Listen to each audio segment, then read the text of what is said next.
ដំបូងគិតថាជិះឡាន Ford ល្អការជាប់ផុងឬក៏ការបើកបរគឺសុវត្ថិភាពបងប្អូនប៉ុន្តែថ្ងៃនេះខ្ញុំចង់ចែកម្លែកពីដែលខ្ញុំជិះ Ford ផ្ទាល់ខ្លួនឯងដែរបងប្អូនបាទអញ្ចឹងឡាននេះខ្ញុំជិះមកយូរហើយដែរ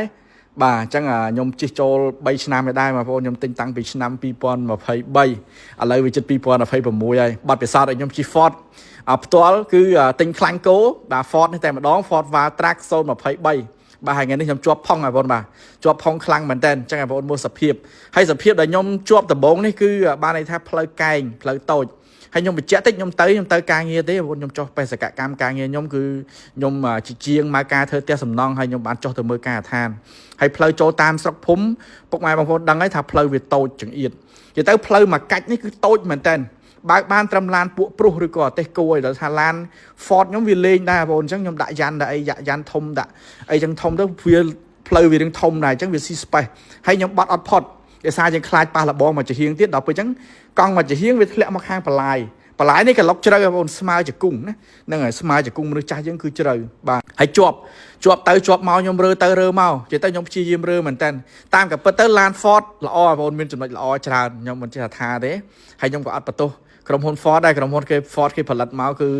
សម្រាប់ option ចាប់ពី023ឡើងទៅគឺមាន option ល្អច្រើនវាមាន 4X 4L មានប៉ង់លុកវិលក្រោយណាវិលមុខទាំងអស់គេមានកលេខៃហើយឡានខ្ញុំលេងទៀតឡាននេះខ្ញុំលេងបងឡាននេះគាត់ឲ្យសាច់ខ្ញុំលេងក្រៅលេងកង់លេងសបកយ៉ាន់អាមេរិកសបកជប៉ុនហើយខ្ញុំលេង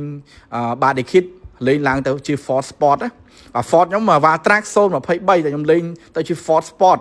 ហើយគាត់តែការលេងរបស់ខ្ញុំនឹងវាចំណាយចូល$12000 10និយាយទៅ 10k ជាងបងប្អូនគាត់តែលេងឡាននេះណាខ្ញុំអត់គិតរឿងឡានខ្ញុំទិញថ្មីទេបាទអញ្ចឹងវាជាប់វាកាល់បងអ្វីដែលបញ្ហាខ្លាំងគឺវាកាល់តែក៏ប៉ុន្តែជាប់ប៉ុណ្ណឹងខ្ញុំគិតថាសមត្ថភាពដែលបត់ពិសោធន៍ដែលខ្ញុំធ្លាប់ជាប់កន្លងមកច្រើនដែរគឺស៊ីផុយឯងប៉ុន្តែវាកាល់បងវាកាល់ប៉ុងបងវាកាល់ប៉ុងដល់ពេលអញ្ចឹងវារើមកវាអត់មានកម្លាំងអាកង់មុខវាអត់មានអីខៃដើម្បីទាញឲ្យវាកាល់ឡើងមកបងឃើញវាវិលកង់ទាំង4យកគ្នាបណ្ដោយខ្សែវាកាល់ប៉ុងវាអត់មានអីទាញស្រូបដើម្បីកម្លាំងវាដើម្បីវារើរួចណាបើតាមសាច់ជាប់มันខ្លាំងប្រហែលទេបងដល់ពេលខ្ញុំរើចុះរើឡើងថយចុះធ្វើឡើងនិយាយទៅខ្ញុំព្យាយាមមែនតើណាបងបាទហើយពាក់ព័ន្ធមកខ្ញុំឃើញខ្ញុំផុសវីដេអូខ្លីៗមុនមួយខ្ញុំដាក់បទចម្រៀងមានបងគាត់ខមមិនច្រើនបាទអ្នកខ្លះគាត់ថាទឹកដៃអន់អ្នកខ្លះគាត់ថាចេះចោះទៅតាមការវែកញែកទៅតាមរូបភាពដែលគាត់ឃើញជាក់ស្ដែងប៉ុន្តែខ្ញុំចង់បញ្ជាក់ថាគាត់មិនមែននៅក្នុងហេតុការណ៍ហ្នឹងទេខ្ញុំនៅក្នុងហេតុការណ៍ហ្នឹងហើយពាក់ព័ន្ធនឹងការបទពិសោធន៍បើកឡានខ្ញុំក៏អត់អួតដែរតាំងពីខ្ញុំចេះបើកឡានមកយូរឆ្នាំហើយដែរបងណាបាទខ្ញុំចេះបើកឡានមកខ្ញុំមិនទឹកជិះឡាន Ford នោះមួយទេមុននឹងខ្ញុំជិះឡាន Ford ខ្ញុំធ្លាប់ជិះព្រុស05ជិះព្រុស010ជិះ GS 300បាទមកដល់ Ford នេះគឺឡានទី5របស់ខ្ញុំហើយណាដែលខ្ញុំចុងក្រោយដែលខ្ញុំទិញសម្រាប់ចិត្តថាខ្ញុំទិញទុកប្រើប្រាស់គឺយើងមិនមែនទិញដើម្បីលក់ដូរទេយើងទិញប្រើប្រាស់សម្រាប់ការងារវាងាយស្រួលហើយឡាននេះខ្ញុំលេងអស់ច្រើនគាត់តែខ្ញុំលេង$10000ជាងណា 10k ជាងគាត់តែឡានខ្ញុំលេងBody Kit លេងកង់ហើយដាក់សិលរបស់ថ្លៃ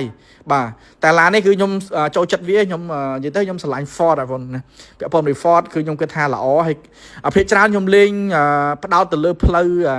សបកខ្ញុំហើយយ៉ាន់ខ្ញុំផ្ដោតទៅលើផ្លូវរត់កស៊ូច្រើនជាងអស់រ៉ូតដោយសារខ្ញុំអត់សូវ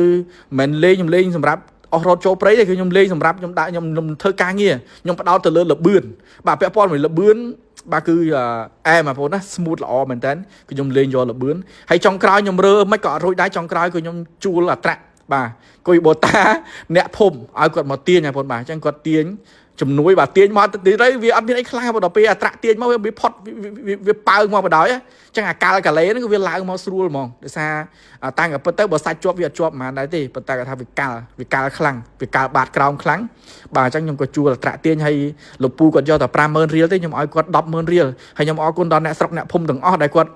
ទៅជួយខ្វាយខ្វល់ជាមួយខ្ញុំគាត់អើពើគាត់ឃើញខ្ញុំជាប់គាត់មិនមែនឈរមើលណាគាត់ជួយមួយដៃមួយជើងហើយខ្ញុំក៏បានជូនថវិកាគាត់អ្នក10000អ្នក10000រៀលទាំងលោកពូអ្នកមីងអ៊ំនៅក្បែរហ្នឹងដើម្បីជូនគាត់ដើម្បីឲ្យគាត់បានទុកទិញអីពិសាហូបអានេះទឹកចិត្តរបស់គាត់ឲ្យគាត់ជួយយើងហើយមើលសភាពឡានបងប្អូនយកពេលខ្ញុំរើហ្នឹងវាកាល់ទាំងអស់ហ្មងហើយបងប្អូនមើលទៅលេចខ្លាំងនិយាយទៅដោយសារវាកាល់ឯងកុំអីប៉ណ្ណឹងស៊ីផុយបងប្អូនខ្ញុំនិយាយត្រង់ណាសម្រាប់ខ្ញុំអ្នកបើក Ford ដែរហើយខ្ញុំបត់ពិសោធន៍ខ្ញុំបើកគឺអែមណាគឺសារវាកាល់